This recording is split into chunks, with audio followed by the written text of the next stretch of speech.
Hello ladies and gentlemen, and welcome back to the fridge. On the menu tonight, World of Tanks. Tonight's gameplay comes from me, blatting around in my E25. What we will be taking a look at is not the E25, but the question and answer session that was recently held with Wargaming via Twitch. World of Tanks creative director, Andrei Blitsky, don't ask me to keep pronouncing that, was available for over 2 hours, answering questions from the community. While I did not attend personally, I have watched the video that is available on Twitch. I will put the link to the video in the description below, so feel free to go and watch the 2 hours and 15 minutes of it. One of the big things to take away from this discussion was that the 1.0 patch is not a content patch. That is to say, there will be very little in the way of changes. So aside from some map tweaks, don't expect anything else. Patch 1.01 or 1.1, whatever they're going to call it, is currently being developed, and that is going to contain changes. One of these changes is the removal of the gold price, or the gold cost, of premium consumables and ammunition. Now, this in and of itself is not a big change, but due to some EU consumer laws, this change is needed to make further changes that are going to have an impact on the game. Under EU law, as is my understanding, anything digital purchased with real-world money must not have its functionality changed without the possibility of a refund. So in order to avoid issues with this law, Wargaming will remove the gold cost on the in-game ammunition and consumable items. This will enable Wargaming in the future to make changes to these without having to worry about any sort of consumer law issues. It is important to note that Andre specifically pointed out that they were unhappy with how premium shells are and that they do plan to change them in the future. He also pointed out that this is a multi-step plan and it will take time. Artillery was also discussed, with Andre revealing his personal distaste for artillery, but then went on to say that artillery is not going to be removed from the game at this stage, as doing so has had a strange impact on the game. He pointed to the results of a server that had basically no artillery used for over 6 months, and it resulted in blob warfare. If any of you have played MechWarrior Online, you'll understand what I'm saying. Teams were no longer being broken up by artillery, so they tended to form into large blobs, and the blobs with the most tanks tended to win. But Fridge, I hear you say, we have games now with no artillery in them, and we don't run around in blobs. And yes, this is true, but this is a byproduct of your way of thinking. The effect of arty is not just in that one game, it shapes the way you think about the match and the map in general. It takes time for that ingrained thinking to change, and once it does, this blob warfare emerges. I will admit I was skeptical about this at first, but the more I think on it, the more I understand it. As I mentioned, MechWarrior Online, and those of you that play it will understand this blob warfare that I'm talking about. In that game, you need to stay with your blob because of one of two things. If you're with your blob and your blob finds their blob, you're one target amongst many targets. So, the chances of you being shot at are minimal. And your firepower is added to the blob's firepower, and without it, your blob may be too weak to defeat their blob, leading to a lost match. The other thing is, if you're alone and you find their blob, you're one target against many guns. You die in a frustrated explosion and deal no damage. And now your blob is down a gun, and now they're facing a hard fight. The takeaway from this is that Artie is hated by players in HQ just the same as you and I hate being on the receiving end of it. There are going to be changes to artillery, but not soon.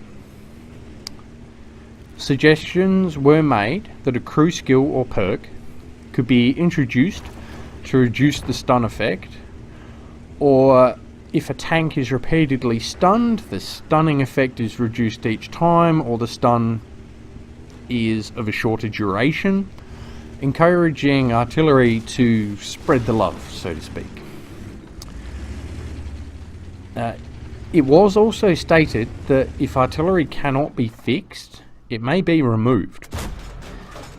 Although there was also a statement of returning everything as it was. So I'm not sure what that means and what exactly they were referring to.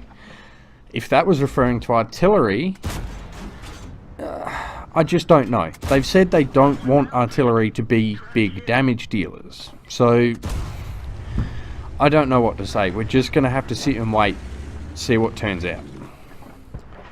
Changes to RNG were dismissed, although I think he misunderstood the question, or maybe something was lost in translation, because he was suggesting that if RNG was removed, then all combat becomes about mathematics and people won't drive around the corner to engage a target if the math says they're not going to win. And while that's true, he was suggesting about removed RNG, while the question was actually about just changing RNG. So a little lost in translation there, but basically no changes to RNG. As for buying premium tanks with bonds, I expected this. There's no immediate plans for this to happen, but he also stated it would probably happen later in the future. Personally, I think we're also going to be able to buy bonds for real money, so we'll see how that goes. As for specific tank balancing, according to Wargaming, at this stage, everything's fine. The recently introduced Russian tanks and TDs will not be seeing any rebalancing in the next few months. Andrei explained that the early adopters of these new tanks tend to be the good players, because they've got XP saved up and they can get the tanks quickly, and they want to wait for the average players to finish grinding up the tree and for the tank to settle out before they go making any changes. And this may contribute to part of the issue of why the new tanks always seem to be OP, partly because players haven't seen them, they don't know how to fight them very well, and you've got the good players in them. Good players tend to be the players that can adapt to new tanks or tactics fairly quickly. He did admit that there has been a power creep in the game, so HQ is well aware of it. They've stated that at this stage they're not going to do anything. There's been a series of changes and they need to let the game settle out and see where everything's going to level out at. When it comes to maps, we're going to see some changes with the 1.0 patch, and there will be further changes coming down the line. There are 5 new maps in development right now. Some of the changes that were hinted at include the removal of the house in the base on Redshire. Erlenberg is on its last legs. If the changes they've made to it don't work, then they're going to pull it. Windstorm might also be gone. There hasn't been a decision made on that one yet. Mines will be included, we've seen it, and it will still be available to tier 10s. Some of the changes they've made to the map should make this less of an issue than it has been in the past. So yes, it's still a small map, and yes, it's still mines, and yes, it's still tier 10s, but they've put some larger features in. Hopefully we'll break it up a bit more. Somebody asked some random question about premium accounts, so I thought I'd throw that in. No, there's no changes coming to how premium account is consumed. That is to say, you can't buy premium time or tokens that are consumed on a per battle or a fixed amount of game play time. So it's going to be by 3 days and it runs out in 3 days. There are going to be some changes to what premium account will get you, although I don't have any details on that. That was a wait and see. Wargaming do like their loot boxes, so expect to see them again. It got a bit lost in translation here. I think part of the issue is translating from Russian slang to English is really quite difficult because some of their sayings just don't translate. I'm not sure what they were saying, whether loot boxes are a great way of distributing things that can be bought for money, which would make them a reward box, or whether it's a good way of getting us to buy things and they'll put good rewards in them. So I'm not sure, but we'll be seeing them again. We'll figure that one out.